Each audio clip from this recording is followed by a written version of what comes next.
Hi guys, magandang hapon. Today nandito tayo sa Technoga Showroom.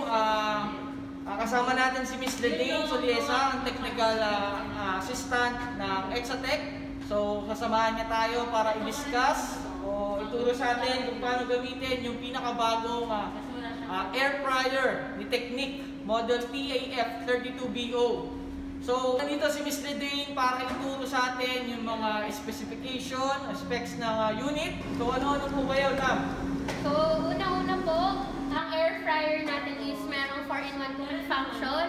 Pwede siya for baking, frying, roasting, and grilling. Tapos, meron siyang automatic thermostat. So, yung automatic thermostat po natin is sa heating niya. So, pag na-reach niya yung certain temperature na sinet nyo, automatic na magka-cut off siya. Then, kapag kailangan niya na ulit yung heating niya, mag-on naman po siya. Yan, tama. Then, yung minute minder is sa timer. So, ito, once na-reach niya na yung 0, magka-cut off na po yung sa power ng air fryer natin. And mamamatay siya ng pusa. opo. And yung last po, high-speed air circulation. So, para po yung mga nilalagay natin sa loob is maluluto siya ng mas maayos po. Yan. So, itong unit na to ay meron 3.2 liters.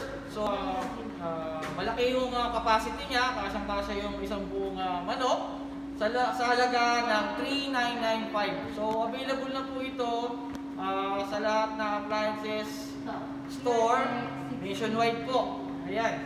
So, check po natin kung paano yung gamitin yung unit. Okay? So, before po natin siya gamitin, kailangan muna natin siyang i-preheat. So, isi-set natin yung temperature niya sa max. Then, isi-set natin yung time niya for 20 minutes.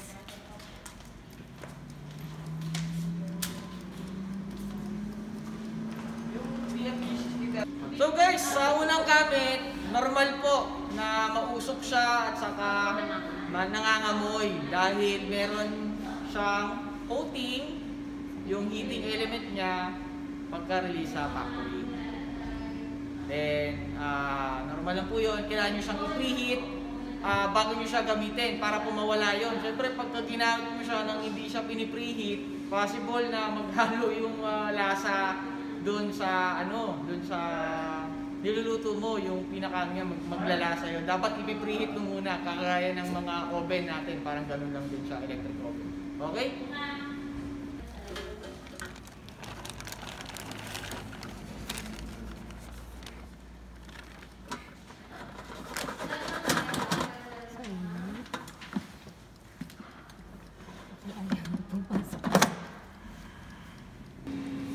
So itong unit natin ay hindi na nangangailangan ng mantika para maluto yung ipiprito natin.